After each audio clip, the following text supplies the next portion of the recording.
Why do I have rheumatoid arthritis? I'm sure you've asked that question of yourself many times throughout your time with this condition.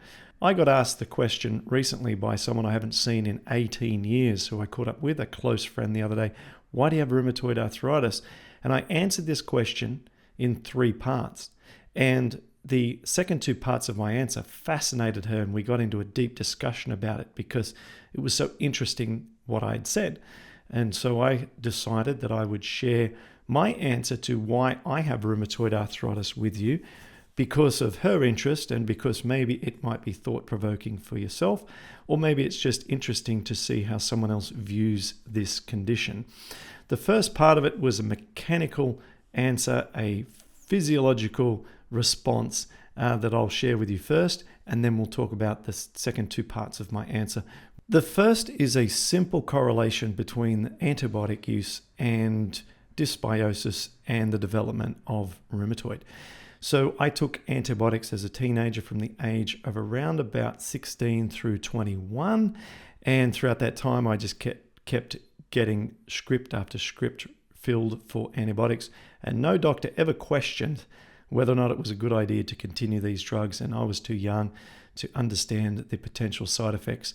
And so I had then a dysbiotic microbiome, which means a messed up bacteria in my gut between the age of about probably 16 and a half through to my early 30s, at which point, as an entertainer, as a stand-up comedian, I went and performed throughout the Middle East on a 16-day tour, performing for the Western troops who were over there deployed.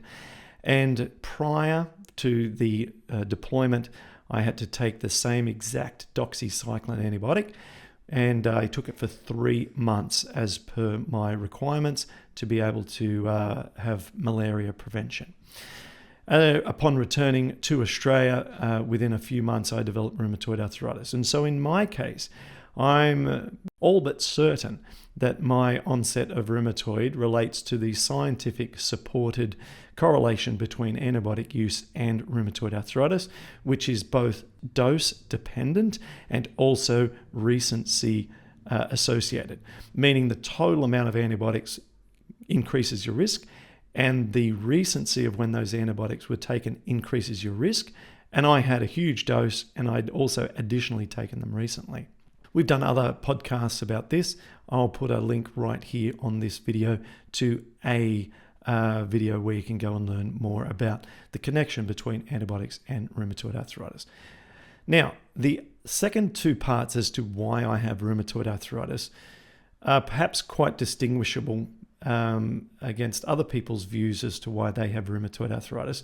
And they're quite personal that I'm going to share with you now, and a little bit vulnerable. So if you have different views, or you think this is something that doesn't apply to you, then that's fine.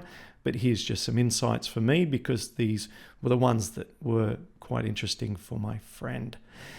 So reason number 2 then is because of the following. When I was diagnosed with rheumatoid arthritis at the age of 31, I had pretty much no major health problems prior to that, with the exception of the problems of a dysbiotic gut, which for me were indigestion, bloating, and some sensitivity to particularly dairy products, which would block up my nose when I'd try and breathe. Other than those sort of just unpleasantries with my health, I'd never broken a bone. I'd never had any serious health problems other than those digestive inconveniences. And I had an unbelievable life. I mentioned the touring with stand-up. I'd been on TV a few times here in Australia doing stand-up. My career was going amazing in something that I loved to do. I had, a blessed life in so many aspects, with my university degree and the accolades associated with that, and stayed straight into an amazing high-tech startup company, which put me in charge of nearly 100 people as a senior manager at the age of 24.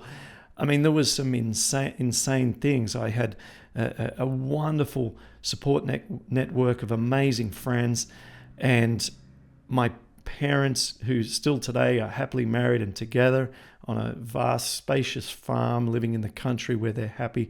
My relationship with my only sibling is amazing. Living in a wonderful country with beautiful weather and wonderful healthcare. There's so many things to be grateful for.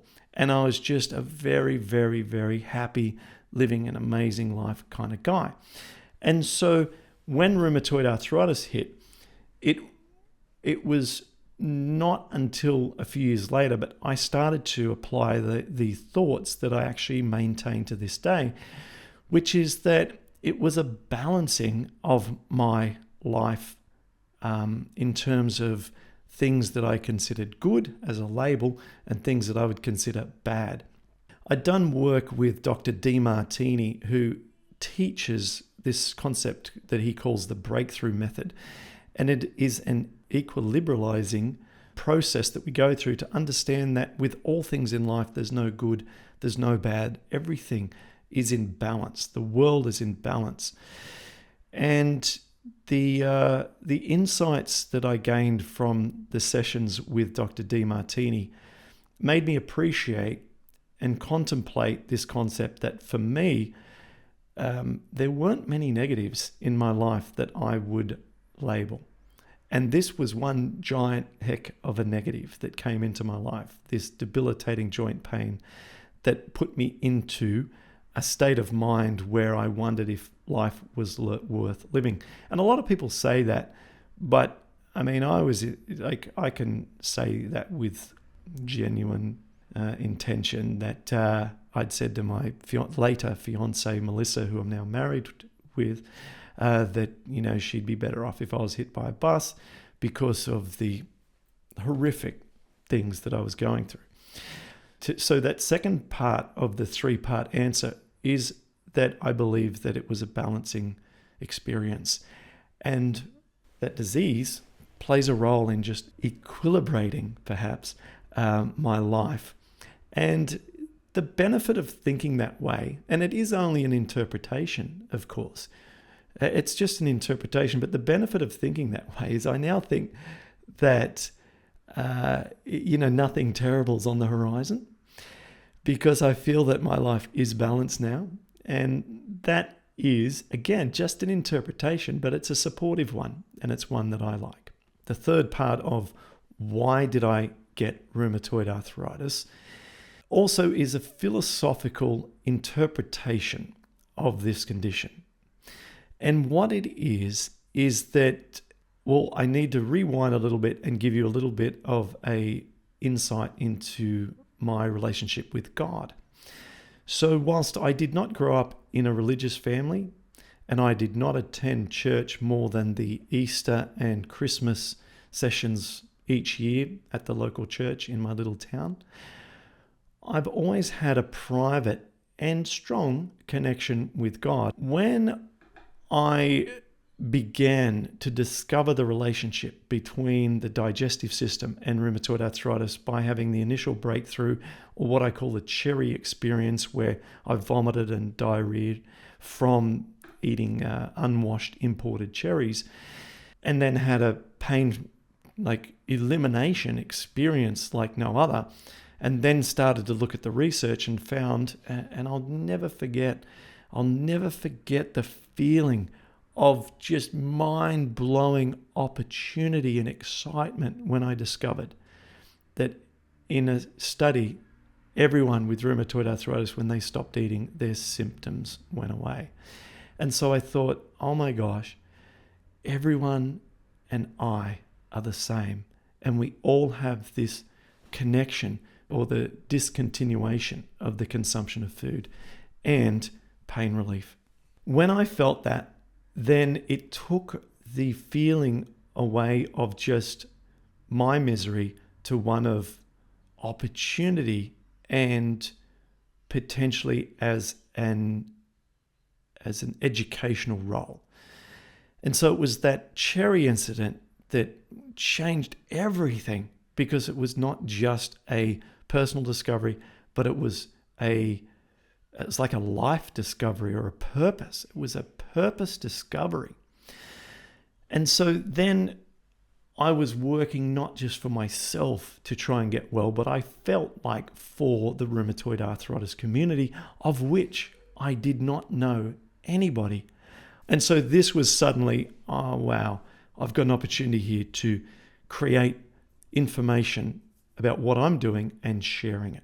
This brings me to the final conclusion, which is that I believe that God has given me a cross to bear of rheumatoid arthritis on my back, and that is my skill set, which is very unique, of having 22 years of professional entertainment and speaking experience at corporate events and presenting, and on top of a 4-year first-class honours research-driven degree in science and technology, which was focused around problem solving and research, along with an extremely dramatic and chronic experience with this disease that is comparable to anybody, and a story to tell of recovery of that condition throughout many, many years of effort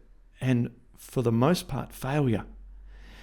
That I have the skill set, the faith, and the conviction and transparency to be able to add some value to the rheumatoid arthritis community.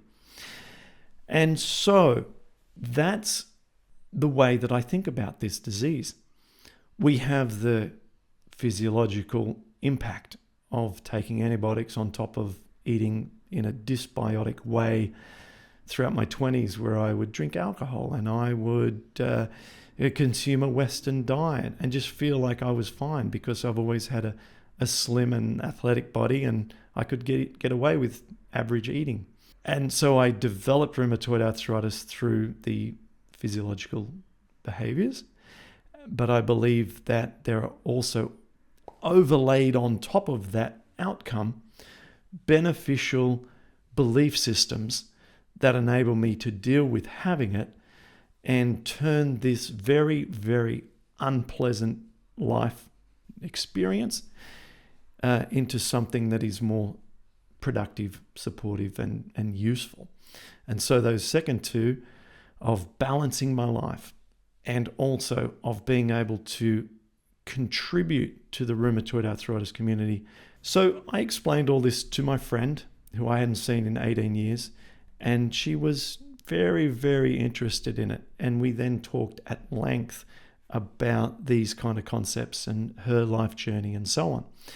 And I thought it would be a wonderful thing to stimulate some thought for you too about our discussion around these concepts, and have you think about what's the mechanical way that this disease came about for you, the physiological reasons. Did you take antibiotics even once a year or every other year on top of a Western lifestyle with very little significant exercise? Because if you just did that combination, that can lend itself to this condition, as we see with 1 to 3% of the Western population developing inflammatory arthritis. And then if you can look at how this may have come about and come to a reasonable kind of some associations of what may have caused it. And then on top of that, what interpretations have you made with your condition, whether some of them be faith-based, like mine, or some of them may be contribution-based, like maybe you are assisting some other people in your small community or beyond and helping them with a condition like this or similar. Or have you got even a different interpretation altogether? And what I would encourage you, if one of them is negative, if one of them is because I deserve it, or if one of them is I just knew that something like this would happen to me because I'm unlucky. If something like that bubbles up in your mind when you think about this, then I would say as a priority, this needs to be addressed. Look at ways that you can apply a different interpretation to why you have rheumatoid arthritis, and then try and really embody that so that it becomes the new interpretation and it is a positive one or a positive two as in my case. So I hope that's helpful. And if you like this video, give us a thumbs up. Make sure you subscribe to the channel. I appreciate it. And for now, I hope this is thought-provoking, and I'll see you in the next video.